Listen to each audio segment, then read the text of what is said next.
In a desperate attempt to conceive her husband's child, she slipped on a pair of bright red high heels.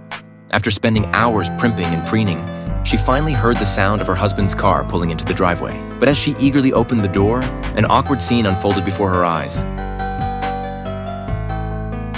To avoid any future embarrassment, she decided to change back into her everyday clothes. However, as soon as her husband arrived home, he spotted the red heels, instantly arousing his suspicion. He quietly placed the shoes under the table and invited his wife to play a little game. Even as Amy's agonized moans echoed through the room, her husband showed not an ounce of pity, leaving only a cold and indifferent figure in his wake. Despite her husband's cruel treatment, Amy harbored no thoughts of escape. Instead, she rose early the next morning to prepare breakfast for him. The shameless abuser acted as if nothing had happened, explaining that he had simply had too much to drink the night before and lost control. He then whipped out his phone to capture the lavish spread, flaunting their loving relationship on social media. To avoid further beatings, Amy had no choice but to play along with this hypocritical charade, forcing a smile. However, after just a few sweet words from her husband, Amy found herself unable to resist his charm, naively believing that this time he would truly change his ways. But come nightfall, his true colors emerged once more.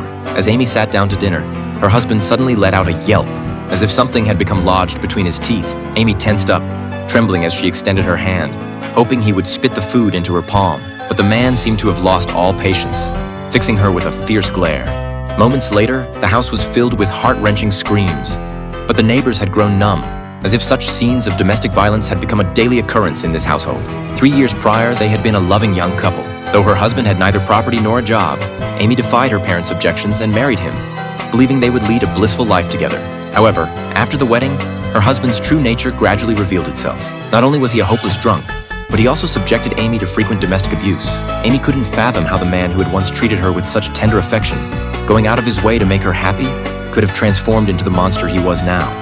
To soothe her aching heart, Amy sought refuge at her mother's house. Her mother quickly noticed the undeniable bruises on her daughter's body. Though Amy tried to downplay the situation, insisting she was fine, her mother remained steadfast in her belief that she should divorce the abusive man. Despite her mother's concern, Amy remained stubbornly infatuated, clinging to the fantasy that if her husband could just quit drinking, he would stop abusing her, and they could reclaim their lost happiness.